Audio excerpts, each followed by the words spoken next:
In this video, I'm going to be discussing a new boss battle in God of War.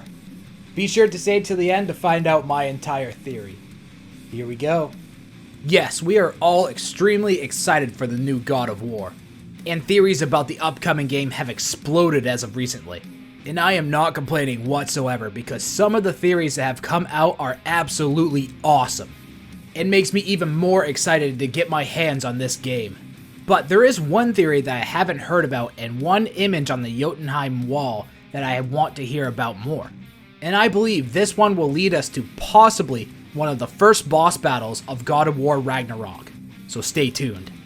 God of War is filled with some of the best boss battles in gaming in my opinion. From fighting the Minotaur, the Hydra, Poseidon, Zeus, Baldur, and many, many more. But who or what will begin the new God of War Ragnarok?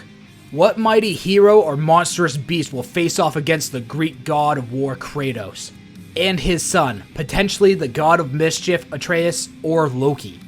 I believe that one of the first boss battles in the new God of War Ragnarok will be against Nidhogg, the World Tree Dragon. So, who is Nidhogg and what is his significance in the Norse world?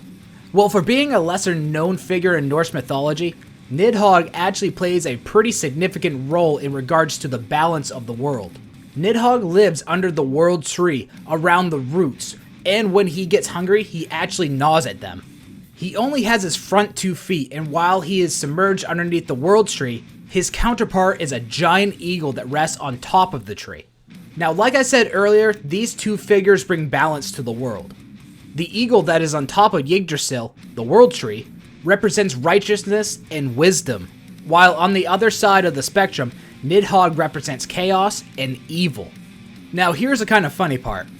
Now do you remember that little squirrel that Atreus can summon to find healing pots to smash? Yeah, that's Ratatasker, and he is a troublemaker. He runs up and down the world tree to the eagle and Nidhogg just to wind them up by saying the other was insulting the other. So this little squirrel creates huge tension between the eagle and Nidhogg, which destroys the tree at the top and at the bottom. But this is actually a good thing.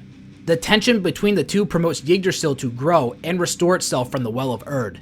Now there is also lore attached to Nidhogg that he spends a lot of time in Helheim.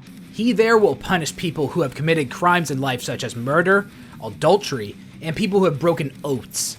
Here, Nidhogg chews on their bodies and eats them. This is where he gets the name Corpse Eater or Corpse Swallower, which I have to admit sounds like an awesome opponent in the new God of War Ragnarok. So during Ragnarok, Nidhogg will eventually chew his way through the roots of Yggdrasil. By doing this, he causes the world tree to start rotting, which is one of the signs and reasons for Fimbulwinter. He will then make his way up from the underworld where he is joined by the dead criminals to lead the giants in their fight to take down the Aesir. I don't know about you, but this sounds like an epic boss fight. Now let's transition to God of War and the mural in Jotunheim. Here's the wall mural that we see during the end of God of War. Most of this mural has been talked about, or there's at least a couple of theories on them. Yes, a lot of it is the past, but remember, time works weirdly in Norse, so can some of this be the future as well? So looking at this mural and this picture of this dragon, some of you can say it resembles Raisleir, the female dragon boss that we fight during our playthroughs. But in my opinion, it doesn't look quite like her. If you look back at the wall for a few seconds with me, I will explain what I'm talking about.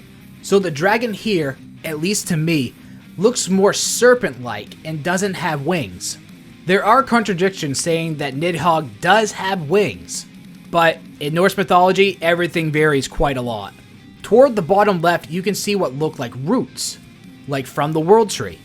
You can kind of see them near his neck as well. If you look right here, do those look like legs to you? And yes, Raisleir does have legs as well, but this dragon on the wall only seems to have one set of them, and a serpent-like tail that quite resembles Nidhogg. Another thing I found interesting was that it looked like Atreus was actually helping during the fight. He did manage to shoot off one arrow right before our battle with Raisleir. He also lowered the clamps so Kratos could finish her off, but that was pretty much it. The Jotunheim wall mural looks as if Atreus is actually in battle with Kratos, which makes me lean more toward Nidhogg. I think a battle with Nidhogg would be absolutely awesome. I mean, who wouldn't want to take on a dragon whose name translates to Corpse Eater? So I think this is how the battle will go down. Kratos and Atreus will be on their adventure and taking on all sorts of Aesir challenges. And of course, this theory is toward the beginning of the game or slightly after. Once again, it's just a theory. Kratos and Atreus will be trying to leave the realm through the realm travel room. Presumably, they will be arriving in Midgard. The ground will start to shake. Rubble will pour from the mountains and dust, rocks, and boulders will fly through the air. Emerging from the depths of the earth will be the massive serpent Nidhogg. On his back will be the corpses of the damned that hung all the way on from Helheim. Standing before them will be the eater of corpses of people that died with disgrace in life, with the monster that devours them for their eternal punishment. Kratos and Atreus should have their hands full with this battle, and it should be an epic one at that. I believe this battle will be slightly similar to the Bridgekeeper in Helheim. I say this because Nidhogg is supposed to bring corpses from the underworld, kind of like the Bridgekeeper would spawn minions during our battle, but I only hope it's not too similar. I don't think it will be too similar though, because the team in Santa Monica are amazing at what they do. And I hope this will be another fantastic battle in the future of God of War. My name is Shayne Static. I'll see you guys next time. Take care.